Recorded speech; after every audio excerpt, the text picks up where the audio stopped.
자, 우리 오늘 50장 말씀을 보게 됩니다. 계속해서 이어서 보게 되는데 여러분들이 이 50장을 볼 때 우리 앞선 배경들을 좀 살펴보면 좋겠습니다.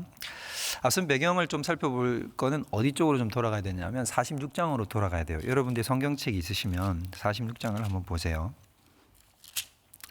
자, 46장. 사실상 예레미야는 45장에서 거의 맞춰지는 거예요. 이제 예레미야와 관련된 일, 그 다음에 또 유다가 멸망당한 일들은 사실 거의 45장에서 마무리가 되는 겁니다. 그리고 나서는 46장의 에필로그 같이 이렇게 결론 부분으로 들어가서 붙어있는 부분을 우리가 만나게 되는데 46장부터 오늘 우리가 보는 이 50장 이 후반부까지가 무엇에 대해서 등장을 하게 되냐면 그 이스라엘을 둘러싼 10개의 나라에 대한 그 하나님의 예언이 등장을 하게 됩니다. 그러면 그 예언은 주로 어떤 예언으로 다 구성이 되어 있냐면 심판으로 구성이 되어 있는 거예요. 그래서 여러분들이 한번 46장을 보세요. 46장을 보면 첫 번째는 누구에 대한 심판입니까? 애굽에 대한 심판이죠. 그래서 빠르게 넘어가 보면 47장으로 넘어가 보세요. 그러면 여기에는 블레셋을 심판하는 내용들이 쭉 나오게 됩니다. 그 다음에 48장에는 모압이 나오죠. 그래서 모압이 48장을 길게 언급이 돼서 통째로 다 나오게 되고 49장으로 넘어가면 암몬이에요. 암몬이 언급이 됩니다. 그리고 나서 49장 7절에 보면 에돔이죠. 에돔이 또 주변 나라 중에 하나였습니다. 심판받을 것에 대해서 얘기를 하고 23절로 넘어오면 다메섹이 받을 심판에 대해서 이야기를 해요. 그 다음에 28절 나오면 어제 우리가 살펴본 것처럼 게달, 하솔 이렇게 나오게 됩니다. 그 다음에 맨 마지막 34절로 들어가면 엘람이라고 하는 나라가 있어요. 그 나라가 심판받을 것을 이야기를 하고 그리고 오늘 50장에 들어가게 되면 바벨론에 대한 이야기를 합니다. 근데 이 바벨론이 다른 어떤 나라들보다 내용과 그 다음에 하나님의 예언에 대한 깊이, 그 다음에 전체적인 양에 있어서 압도적으로 많다는 것입니다. 그러면 이렇게 해서 총 나오게 해서 등장하는 나라는 10개의 국가가 됩니다. 그래서 10개의 국가에 대한 하나님의 심판에 대한 예언이 등장을 하게 되는 거죠. 그럼 바벨론을 하나님께서 왜 이렇게 양과 내용과 깊이에 있어서 이렇게 깊이 있게 이야기를 하시냐면 바벨론이라고 하는 나라 결국 이제 남유다가 멸망을 하고 나서 바벨론으로 끌려가지 않겠습니까? 그러니까 당연히 바벨론의 운명에 대한 것이 가장 많은 부분을 차지하는 것이 당연할 것입니다. 그러나 그 이면에 또 영적인 이유도 있는 거예요. 왜냐하면 여러분들도 익히 알다시피 바벨론은 무엇의 상징이냐면 세상을 대표하는 상징인 거예요. 모든 악을, 그 다음에 하나님을 대적한 모든 세력, 그 다음에 세상, 하나님을 대적하는 모든 세상적 가치관을 대표하는 단어 그리고 도시, 국가의 이름이 바로 바벨론이 되는 거죠. 그래서 여러분들도 요한 계시록을 살펴보면 계시록의 18장에 들어가면 모든 나라의 종말들에 대해서 세상의 종말들의 얘기를 하면서 어떤 나라가 멸망한다라고 선포를 하고 있냐면 계시록 18장에는 바벨론이 멸망한다고 얘기를 해요. 그래서 온 세상이 심판받을 것을 바벨론이 무너진다라고 이야기를 하면서 이제 끝맺음을 맺고 있는 것들을 볼 수 있다고 하는 것입니다. 그러니까 오늘 여러분들이 이 말씀이 제대로 이해가 되려고 하려면 물론 우리가 예레미야의 시절에 들어가서 그 땅에 있던 이스라엘 백성들, 이스라엘 백성의 마음으로 본다면 지금 눈앞에 보이는 이 국가 바벨론이라고 볼 수 있는 거예요. 그러나 우리는 영적인 시각을 더 넓혀야 되는 거죠. 우리는 지금 그 상황과 그 시대를 뛰어넘어 있는 지금 이 시대에 살고 있기 때문에 그러면 우리가 봤을 때 성경 전체적인 개념으로 보면 이 바벨론이라고 하는 것은 하나님을 대항하는 악의 세력들, 세상의 가치관 이런 것을 총칭하는 것이다 라는 것을 염두에 두고 오늘 본문을 들어가면 된다는 겁니다. 자, 그러면 1절 보시면 이렇게 얘기를 하죠. 여호와께서 선지자 예레미야에게 바벨론과 갈대아 사람의 땅에서 대해서 이제 말씀을 하셨다. 그 일이 앞으로 어떻게 될 것인가, 특별히 바벨론이 예언을 하신 겁니다. 그래서 2절을 주목해서 보면 이렇게 나옵니다. 너희는 나라들 가운데 전파하라, 공포하라, 깃발을 세우라, 숨김이 없이 공포하여 이르라 라고 되어 있어요. 2절을 우리가 잘 봐야 되는데 여기 보면 여러분들이 표시를 할 수 있으면 뭐 볼펜이나 이런 것들로 표시를 좀 해두세요. 너희는 이 나라들 가운데 5개의 명령어를 여기다가 배포를 시키고 있습니다. 그러면 2절 초반부에 보면 뭐라고 나옵니까? 가운데에 전파하라, 그죠? 그 다음에 공포하라, 그 다음에 깃발을 세우라, 숨김이 없이 또 공포하라, 이르라 라고 이렇게 되어 있지 않습니까? 근데 이 5개의 명령어가 나오는 거예요. 그래서 우리가 원문으로 이 본문을 보고 있으면 어떤 느낌이냐면 이렇게 해, 이렇게 해, 이렇게 해, 이렇게 해, 이렇게 해, 이렇게 얘기를 하는 느낌으로 보인다는 거죠. 그러면 하나님께서 이렇게 명령어를 5개나 동원을 해서 5개의 명령법으로 이야기를 하시는 목적은 무엇이겠습니까? 성경에서는 이렇게 강조하려고 하면 반복적인 표현을 쓰는 거거든요. 그러니까 지금 여기서 5번이나 하나님의 명령어가 반복되고 있다는 것은 무엇을 뜻하고 있는 것이냐면 하나님의 어떤 굳은 의지를 보여주고 있는 거예요. 그 굳은 의지는 바로 무엇이냐면 바벨론을 심판하고야 말겠다라고 하는 하나님의 강력한 심판에 대한 의지를 표명하고 있는 부분이라고 하는 것입니다. 그러니까 하나님께서 바벨론에 대해서 얼마나 확고한 의지로 이들을 심판하려고 하시는 것인지를 우리가 눈여겨볼 수 있는 장면이라고 하는 거죠. 자, 그 다음에 뒤에 보면 후반부에 이렇게 나오죠. 2절 후반부에 바벨론이 또 어떻게 됩니까? 함락되고 벨이 수치를 당하며 모로닥이 부스러지며 신상들은 수치를 당하며 우상들은 부스러진다라고 얘기를 합니다. 여기도 또 5개가 나오죠. 함락되고 수치를 당하며 부스러지며 수치를 당하며 또 부스러진다 라고 얘기를 해요. 근데 함락되고 부스러지는 것들의 대상이 뭐냐 하면 오늘 보시면 바벨론이 함락되고 특별히 벨과 무로닥이라는 이름들이 나오고 우상들이라는 것들이 등장을 해요. 그럼 뭐 여러분들이 딱 보자마자 어떤 대상들인지 알 수 있겠죠. 별로 어렵지 않게. 벨과 무로닥은 이름이 다릅니다만 하나의 신이라고 보아도 무방해요. 그러면 결국 이 신들은 어떤 신을 얘기하는 거냐면 바벨론의 가장 높은 신을 얘기를 하는 겁니다. 그러니까 바벨론의 여호와 같은 존재인 거죠. 그 신들을 하나님이 어떻게 버리겠다는 겁니까? 완전히 부셔뜨려 버리겠다라고 하는 하나님의 강력한 의지가 또 5번을 통해서 등장을 해요. 근데 이 5번의 동사들은 어떤 형식으로 또 기록이 되어 있냐면 과거 완료형으로 기록이 되어 있어요. 그러니까 어렵게 생각할 필요 없이 과거형으로 기록되어 있다는 거예요. 우리 한국말 성경으로 보면은 함락되고 수치를 당하며 이렇게 되어 있지만 이 원어적으로 읽으면 뭐 어떻게 읽혀지는 게 맞냐면 함락되었다, 수치를 당하였다, 부스러졌다라고 이렇게 되어 있다는 거죠. 그럼 이건 또 무슨 뜻이겠습니까? 하나님은 하나님의 심판을 확고하게 작정했다는 거죠. 그러니까 앞으로 일어날 일인데 마치 일어난 일인 것처럼 이야기를 한다는 것 자체는 뭐냐면 하나님 입장에서는 이 일이 어떻게 됐다는 겁니까? 절대로 변개가 없는 확고한 의지로 하나님께서 이 일을 진행하실 것이다 라는 것을 보여주는 거예요. 그러면 하나님이 이 바벨론에 대해서 확고하게 멸망시키겠다, 심판을 단행하겠다라고 하는데 그러면 그 심판에 단행하는 방법은 뭐냐? 바로 그 다음 절에 나오는 거죠. 3절에 한 나라가 북쪽에서 나와요. 그리고 그를 쳐요. 그리고 황폐하게 되고 어느 정도로 심판을 하게 되냐면 사람이나 짐승이나 다 도망해버린다. 그러니까 남아있는 존재가 아예 없도록 싹 쓸어버린다라는 거죠. 우리가 흔히 이야기를 하는 초토화라고 하지 않습니까? 초토화라는 것이 풀초자, 그러니까 완전히 풀밭으로 만들어버린다라는 이런 뜻이거든요. 그럼 황폐한 땅으로 만들어버리겠다는 것이 하나님의 뜻인 거예요. 그럼 여기서 말하는 북쪽에서 내려오는 나라는 뭐냐? 원래 여러분 바벨론은 어떤 나라에 의해서 멸망을 당합니까? 메대와 바사. 이제 고레스라는 왕이 일어나서 페르시아를 세우잖아요. 그 페르시아라는 나라에 의해서 멸망을 당합니다. 그 메대와 바사. 근데 이제 페르시아는 바벨론의 동쪽에 있어요. 그래서 동쪽에서 나라가 온다라고 해야 원래는 맞는 말이지만 메대라는 나라가 연합군을 같이 해서 이제 여기를 멸망시킵니다. 메대는 북쪽에 있어요. 근데 이 북쪽이 의미하는 바는 뭐냐면 항상 성경에서는 재앙, 그다음에 환란 이런 것은 어디서 온다라고 보통 표기를 하냐면 북쪽에서부터 내려온다고 표기를 하는 거예요. 그러니까 바벨론에게도 그 재앙과 환란이 어디서부터 온다? 북쪽에서부터 내려와서 그러니까 이것은 결국 하나님의 재앙, 하나님이 보내는 재앙에 의거하여 이 나라가 멸망할 것이다 라는 것을 하나님이 보여주고 있는 거라는 거죠. 자, 그러면 하나님께서는 여기서 우리가 궁금증이 생기잖아요. 왜 이렇게 바벨론을 확고하게 이렇게 멸망을 시키려고 할까? 하나님은 왜 바벨론을 이렇게 심판하시려고 이렇게 강력한 어휘를 동원하셔서 예언을 하고 계신 것일까? 라는 것이에요. 그럼 여러분, 바벨론은 왜 멸망당하는 것입니까? 왜 심판을 당할까요? 그 구절이 우리가 여기에서 볼 수 있어요. 먼저 우리가 7절을 한번 보시겠습니다.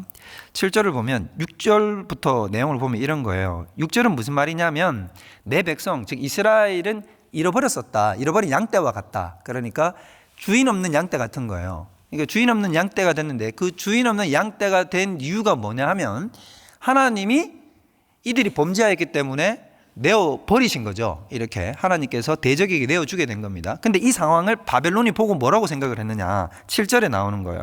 그들을 만나는 자들은 그들을 삼키며 그의 대적들은 말하기를, 바벨론이 말했다 이겁니다. 그들이 여호와를 버렸단 말이에요. 그 여호와가 누구냐? 의로운 처소시고 그들의 소망인데, 그들이 여호와께 범죄하였은즉 우리는 어떻다는 거예요. 바벨론은 우리는 무지하다. 이게 무슨 말이냐면, 우리가 그 이스라엘을 막 마구 치면서도 뭐라고 생각하냐면, 쟤들 부모가 버린 자식 아니야. 그러니까 우리가 마음대로 유린해도 우리는 죄 없어 라고 이렇게 생각을 했다는 거예요. 그래서 그들은 어떻게 했냐. 물론 하나님이 바벨론에게 이스라엘을 맡긴 걸 맞아요. 그러나 여러분 항상 기억해야 되는 건 뭐냐면, 하나님은 자신의 백성을 대적에게 맡기면서 그 대적이 자신의 아들을 칠 때 그걸 죄 없다 하지 않습니다. 그러지 않겠어요? 이거 부모 심정으로 우리 부모가 우리 아들이 잘못했단 말이에요. 내가 아무리 말을 해도 말을 안 들으니까. 그래서 혼줄 한번 나봐라 라고 해가지고는 나쁜 친구들이 그 녀석을, 우리 아들을 괴롭힌다고 해요. 만약에 그랬다고 할지라도 내가 그 괴롭히는, 우리 아들을 괴롭히는 대상들을 내가 죄 없다 합니까? 그러지 않는다는 거예요. 근데 이게 어느 정도였냐면, 바벨론은 하나님이 의도한 정도를 벗어날 정도로 심각한 핍박을 가했다는 거예요. 그래서 여러분들이 보시면 11절을 보세요. 11절. 우리가 내일 살펴보게 될 본문인데, 나의 소유를 노력하는 자여, 너희가 즐거워하며 기뻐하고 타작하는 송아지같이 발굽을 구르며 군마같이 우는도다. 너희가 즐거워했다는 거예요. 이스라엘을 핍박하면서 막 즐거워서 소리 지르었다는 겁니다. 그래서 여러분들이 이런 장면들을 특히 이사야서 같은 데 가면 아주 심심찮게 발견을 할 수가 있습니다. 47장 같은 데도 보면 그런 얘기들이 나와요. 이사야 47장에도 보면 뭐라고 나오냐면, 내가 너희들을 이렇게, 너희들에게 나의 백성 이스라엘을 맡겼는데도 불구하고 너희들이 이 긍휼히 여기지 아니하고 이스라엘을 아주 강도 높게 핍박하고 환난을 주고 너희들을 괴롭혔다라고 하는 것입니다. 그래서 하나님께서는 자신의 선민인 하나님의 백성들을 핍박하는 그들을 반드시 징계하시고 심판하시는 거예요. 그래서 오늘 시간이 짧기 때문에 이걸 다 설명하기는 어렵습니다만은, 하나님께서는 어떻게 역사를 하시냐면, 만약에 하나님의 백성인 우리가 범죄를 하잖아요. 그럼 하나님이 우리를 누구한테 맡기냐면, 또 다른 하나님의 백성에게 우리를 맡기는 게 아닙니다. 어떻게 하실까요? 하나님의 대적이요 원수인 자들에게 맡기는 거예요. 그렇게 해서 왜? 그들도 심판당해야 되는 거잖아요. 그러니까 어떻게 하냐면, 우리는 또 징계를 받아야 되는 상황이란 말이에요. 그러면 징계의 칼날로 그들을 써서 우리를 징계를 시킨 다음에, 그들도 원래 하나님께서 어떻게 해야 되는 존재들입니까? 심판해야 되는 존재니까 그들이 우리 아들을 건드렸다가 돼가서 하나님은 그들을 통해서 우리를 징계해서 바른 자리에다 데려다 놓고, 원래 징계받아야 할, 심판받아야 할 그들은 또 심판을 단행하시는 거예요. 이런 방식으로 진행을 하신다는 것입니다. 그래서 바벨론은 하나님께서 쓰시는 몽둥이요, 회초리요, 채찍인 거예요. 자, 그러면 잘 생각해 보십시오. 채찍과 회초리는 언제까지 그 역할을 감당하는 겁니까? 자녀가 똑바로 서는 데까지 감당을 하면 그 뒤에는 쓸모없는 거예요. 여러분, 우리가 생각하고 이제 본문을 통해서 깨달아야 되는 지점은 바로 뭐냐면, 하나님께서는 우리가 하나님의 백성이 되었으면 우리가 그냥 아무렇게나 길을 가도록 내버려 두지 않으십니다. 그렇죠? 그리고는 하나님께서 어떻게 하냐면, 우리가 삐뚤어져 나가면 반드시 교훈하시고 바른 길로 돌이키시고 징계를 해서라도 우리를 바른 자리에다 세워요. 그리고 나서 하나님께서 그것을 위한 여러 가지 도구를 사용하십니다. 우리에게 질병을 줄 수도 있고, 가난을 허락할 수도 있고, 핍박과 환난과 여러 가지 갖가지 고통들을 우리에게 허락할 수 있어요. 그것이 우리의 삶에 다가온 영적인 바벨론과 같은 것입니다. 근데 그것은 언제 끝이 나버리냐면, 하나님의 백성이 하나님이 원하시는 자리에 서게 되면, 70년 포로 생활이 끝나면, 그러면 그 바벨론은, 우리를 향해서 둘러쌌던 모든 환난과 고통들은 어떻게 되는 겁니까? 하나님의 심판의 대상이에요. 척결되어 버리는 것이라는 것입니다. 반드시 하나님은 하나님의 백성들이 바른 자리에 서게 되고 하나님의 때가 이르면 하나님의 백성들을 괴롭히던 모든 악한 것들, 육적이요 영적이요, 우리를 둘러싼 모든 어려움의 환경들을 하나님은 도말시켜버리는 겁니다. 우리가 구약에 보면 요셉이 등장하지 않습니까? 하나님이 꿈에 그리던, 하나님이 목표로 하는 요셉의 모습이 있어요. 그렇지 않겠어요? 하나님이 딱 생각하는 요셉을 하나님이 선택하여 택정하시고 불렀을 때 요셉 너는 이 정도까지 올라와야 돼 라는 모습이 있단 말이에요. 하나님의 목표치가 있습니다. 그러면 그 목표치까지 도달하기 위해서는 뭐가 필요하냐면 형들의 배반도 필요하고 노예살이도 필요하고 억울하게 누명을 뒤집어 쓰는 것도 필요하고 바로 구출되지 않는 어려움과 환난과 핍박도 필요한 거예요. 근데 요셉이 그 하나님이 원하는 정도에 이르면 더 이상 그것은 필요 있습니까? 필요 없습니까? 필요 없는 거예요. 그건 요셉이 그 자리에 딱 올라가는 순간 일거에 제거되어 버리는 거죠. 그래서 바로 총리 자리에 올라가는 것입니다. 똑같다고 하는 거예요. 하나님의 백성들도 하나님이 원하는 성숙과 하나님이 기뻐하시는 자리에 이르게 되면 그를 둘러싼 바벨론은 그냥 심판의 대상에 불과한 것이다. 그래서 우리가 여기서 알 수 있는 것은 무엇입니까? 세상과 하나님을 떠나 있는 백성에게 하나님은 종말적인 심판을 단행하세요. 더 이상 회복할 수 없는 심판을 단행하십니다. 그러나 하나님의 백성 선민에게는 하나님께서는 무엇을 주십니까? 하나님은 자신의 자녀들에게 종말론적 심판을 단행하지 않아요.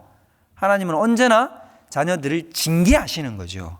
징계해서 바르게 돌이키시는 것이지, 그것이 하나님이 부여하시는 하나님의 백성에게 주어진 심판의 내용이지, 하나님은 우리를 죽이기 위해 죽이지 않는다는 말입니다.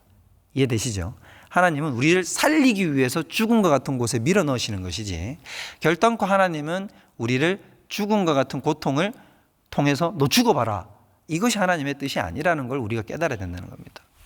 여러분들은 지금 어떤 상황과 환경에 처해 있는지 모르겠습니다. 여러분에게도 영적인 대적 같은 바벨론이 여러분 주변을 둘러쌀 수 있어요. 우리 주변은. 내가 언제까지 여기에 매여 있어야 될까? 끝이 보이지 않는 암흑 같은 터널을 통과하는 시간을 여러분들도 지금 당하고 있을 수 있습니다. 그러나 여러분 반드시 기억해야 되는 것은 무엇이냐 하면, 하나님은 그것을 영원토록 우리에게 허락하는 것이 아니라는 것입니다. 하나님은 언젠가는 우리가 하나님이 원하시는 때, 우리가 하나님이 원하시는 성숙의 수준에 도달하게 되면 어떻게 된다는 겁니까? 그 바벨론을 우리의 삶에서 제거시켜 버린다는 것을 하나님은 오늘 본문을 통해서 확실하게 보여주고 있다고 하는 거예요. 이걸 우리가 믿어야 된다는 거죠. 자, 그 다음에 잘 보세요. 그러면 3절까지는 누구에 대해서 이야기를 했냐면 바벨론에 대해서 얘기를 했죠. 그러면 이제 선민인 하나님의 택한 백성인 이스라엘에 대해서 하나님은 어떤 약속을 주고 계신가를 봐야 되는 거예요. 그러면 4절에 보면 이렇게 얘기를 합니다. 여호와의 말씀이다. 그날 그때에 이스라엘 자손이 돌아오며 유다 자손도 함께 돌아온다. 그들이 울면서 그 길을 가며 그의 하나님 여호와께 구할 것이고, 그들이 얼굴을 시온으로 향하여 그 길을 물을 것이며, 너희는 오라, 잊을 수 없는 영원한 언약으로 여호와와 연합하리라고 이렇게 얘기를 한다는 거예요. 자, 그러면 여기서 말하는 게 무슨 뜻이냐? 4절. 그날 그때 이스라엘 자손이 돌아오고 유다 자손도 함께 돌아온다. 여기서는 또 시적인 이 강조법을 쓰는 거죠. 돌아온다를 두 번 겹쳐 써가지고 반드시 돌아오게 될 것을 이야기를 하는데, 특이하게 어떤 장면이 등장하면 그들이 울면서 돌아온다고 얘기를 해요. 울면서 돌아온다. 왜 울면서 돌아올까요? 요거 비슷한 장면, 여기 이건 예언 쪽인 거잖아요. 4절은 이들이 울면서 돌아오게 될 것이다 라고 이야기를 하고 있는데, 이것이 문자 그대로 이루어진 적이 있어요. 이것이 문자 그대로 이루어져서 그것을 이스라엘 백성들이 기록한 내용이 있습니다. 그것이 시편 126편이에요. 여러분 한번 찾아보시면 좋을 것 같아요. 앞에 뜨네요. 자, 한번 보십시다. 126편이 뭐냐 하면, 이 시편은 이스라엘 백성들이 70년 포로 생활을 마치고 돌아왔을 때를 이제 기록한 거예요. 마치 우리나라 같으면 광복을 맞은 거예요. 자, 그때 그들의 고백이 어떠냐, 이렇게 얘기를 한 거죠. 여호와께서 시온의 포로를 돌려보내실 때 우리는 뭐 하는 것 같았다고요? 꿈꾸는 것 같았대요. 야, 이게 꿈인가 생신가, 이런 생각이 들었다는 거죠. 고레스가 해방령을 내려서 너희 다 고토로 돌아가라, 예루살렘으로 돌아가라고 하니까 이게 정말 꿈인가 생신가 생각했다는 겁니다. 2절. 그때 우리 입에는 웃음이 가득하고 우리 혀에는 찬양이 찼었도다. 그때 문나라 가운데서 말하기를, 여러 나라들이 막 얘기를 했다는 거예요. 거기 바벨론에 우리만 끌려가 있는 게 아니니까 막 여러 나라들이 이야기하기는 뭐라 그랬냐면, 야, 하나님이 너희 도왔다, 야, 이거 진짜 하나님이 한 거야 라고 이렇게 얘기를 했다는 거예요. 누가 봐도 이건 누가 했다는 거예요. 하나님이 하셨구나라는 걸 모든 열방이 다 알았다는 거예요. 자, 3절. 여호와께서 우리를 위하여 큰 일을 행하셨으니 우리는 기쁘다 하면서 이렇게 외쳤다는 거죠. 그리고는 여호와여 우리를 남방 시내들 같이 돌려보내소서. 시내가 남쪽으로 쫙 흘러내려가는 것처럼 바벨론에서 예루살렘으로 가는 길은 남쪽이거든요. 그러니까 남쪽으로 강물이 흘러가는 것처럼 우리도 그렇게 남쪽으로 가게 해주세요. 이렇게 시적인 표현을 쓴 거예요. 그리고 5절에 보면 뭐라고 나옵니까? 한번 읽어볼까요? 다 같이 시작. 6절 또 읽어보세요. 6절 시작. 울며 씨를 뿌리러 나가는 자는 반드시 기쁨으로 그 곡식단을 가지고 돌아오리로다 라고 얘기를 하죠. 여기 보면 이 사람들이 뭐라고 얘기를 합니까? 울면서 씨를 뿌린 자는 반드시 기쁨으로 그 결실을 거두게 된다라고 두 번 겹쳐서 이야기를 해요. 강조하는 거죠. 굉장히 강조하는 거예요. 그러면 이건 여기서 이 말은 뭐냐면, 여러분 왜 울면서 씨를 뿌렸을까요? 이스라엘 백성은 어렵지 않아요. 그때 상황을 우리가 그 상황이 돼보면 되죠. 그들이 포로에 끌려왔을 때는 어땠습니까? 희망이라고는 눈꽃만큼도 찾아볼 수도 없대요. 이스라엘은 완전히 망해버리고 예루살렘은 회파되어버리고 성벽은 무너졌고 성전은 불타버렸고 우리의 일가 친척들은 다 죽거나 포로로 끌려갔고 내 처자식들은 잃어버렸고 나도 여기에 엉여의 몸으로 얽매인 몸으로 내가 지금 바벨론에 지금 끌려와 있단 말이에요. 희망이 어디 있습니까? 눈앞에 아무것도 보이지 않는 거죠. 아무것도 보이지 않는 그 상황이니까 뭘 할 수밖에 없냐면 울 수밖에 없는 거예요. 울 수밖에 없다. 근데 그 울 수밖에 없는 환경 속에서 이들이 붙잡았다는 것이 있었다는 겁니다. 무엇을 붙잡았느냐? 하나님의 약속을 붙잡은 거예요. 하나님의 약속. 그 하나님의 약속은 무엇이었느냐? 70년 만에 너희가 포로 생활이 끝이 날 것이고 반드시 나는 너희를 회복시킬 거며 내가 너희와 영원한 언약, 예레미야 31장 31절, 내가 너희와 함께 새 언약을 세우리니 어린아이부터 노년에 이르기까지 그 누구에게도 여호와를 알라고 할 필요가 없다. 하나님의 율법과 하나님을 사랑하는 마음을 내가 너희들의 마음속에다 새겨 넣어주겠다라고 하는 그 하나님의 영원한 새 언약, 그걸 그들이 기억하고 그 포로된 땅에 들어갔을 때 울면서 자신의 지나온 모든 삶이 왜 이렇게 되었는가? 결국 자기의 죄악 때문이었잖아요. 내 죄악 때문에 내가 이 지경에 놓였거든요. 울 수밖에 없고 탄식할 수밖에 없는 그 상황과 환경 속에서 하나님 앞에 애타게 구하는 거예요. 하나님, 내가 범죄하여 이 자리에 있지만 내가 다시 주님의 약속을 의지하여 다시 주님의 말씀을 의지하여 주님 앞에 나아갑니다. 우리를 건져 주옵소서라고 하나님 앞에 믿음의 씨앗을 뿌렸단 말이죠. 그것이 언제 응답되더라? 우리는 그게 정말 응답될지도 솔직히 몰랐다. 소망도 몰랐고. 그런데 정말로 하나님이 그 약속의 말씀대로 우리를 고토로 회복시켜 주시고 그 기도에 응답하시고 하나님의 언약을 이루셨다. 그걸 그들이 몸으로 체험하고 후대를 위하여 기록해 둔 거죠. 울면서 씨를 뿌리십시오. 주님의 약속과 믿음을 의지하여 나아가십시오. 그러면 하나님이 반드시 그 일을 이루십니다. 여러분 눈앞에 있는 바벨론은 멸망당합니다. 깨끗이 하나님이 없애버리고 하나님이 여러분을 반드시 하나님이 원하시는 기쁨의 자리, 생명의 자리, 은혜의 자리, 구원의 자리로 이끌어 가실 것입니다. 여러분 오늘 하나님이 우리에게 주시는 말씀이 이것입니다. 여러분 지금 여러분 눈앞에 울음밖에 안 나옵니까? 괜찮습니다. 우세요. 우십시오. 하나님이 울지 말라고 하는 게 아니에요. 울어도 돼요. 하나님 앞에 간절히 울고 부르짖으세요. 그리고 하나님 회개의 눈물을 흘리십시오. 잘못했습니다. 이제 나 돌아가기를 원합니다. 그러나 하나님 나에게는 내가 보기 희망이 없지만 나 주님의 약속의 말씀 붙들고 나아갑니다. 이런 나도 회복시켜 주실 수 있습니까? 내가 너를 결단코 버리지 아니하리라. 작은 산들을 떠나며 언덕들은 떠날지라도 너를 향한 나의 인자와 긍휼은 영원하며 너를 떠나지 아니하리라. 하나님 그 약속의 말씀을 내가 믿사오니 저를 붙들어 주십시오. 그러면 그 씨앗이 발아하여 여러분의 인생에 놀라운 생명의 나무가 피어날 줄로 믿습니다. 하나님께서는 그 심판을 우리 인생 가운데 단행하시려고 하는 거예요. 그래서 믿는 자, 하나님의 택한 백성에게 심판은 아픔과 고통의 선언이 아닙니다. 영원한 회복의 선언이요, 영원한 천국을 향한, 영원한 안식을 향한, 영원한 기쁨을 향한, 영원한 찬양을 향한 하나님의 전주곡과 같은 것이에요. 세상은 그것이 종말의 선언이지만 우리에게는 기쁨과 행복이요 해방의 날이라는 것을 기억하시고 주님의 약속 붙들고 또 오늘 하루 나아가시는 저와 여러분들 되시기를 주님의 이름으로 축원드립니다. 우리 다 같이 기도합시다. 우리 시간 다 같이 기도할 때 하나님, 울면서 씨를 뿌리기를 원합니다. 주님께서 감사와 감격과 기쁨으로 주님께서 시온의 포로를 돌려보내실 때에 우리는 꿈꾸는 것 같았도다. 나에게 닥쳐있는 모든 환난과 어려움과 두려움, 이 고통의 환난을 끝내셔서 내 하나님 앞에 울면서 감사와 기쁨으로 마치 꿈꾸는 것 같은 그 감격과 기쁨으로 나아가는 그날 우리 주님 기다립니다. 그날을 속히 오게 하여 주옵소서. 우리 다 같이 그것을 놓고 기도하며 나가도록 합시다. 기도하겠습니다.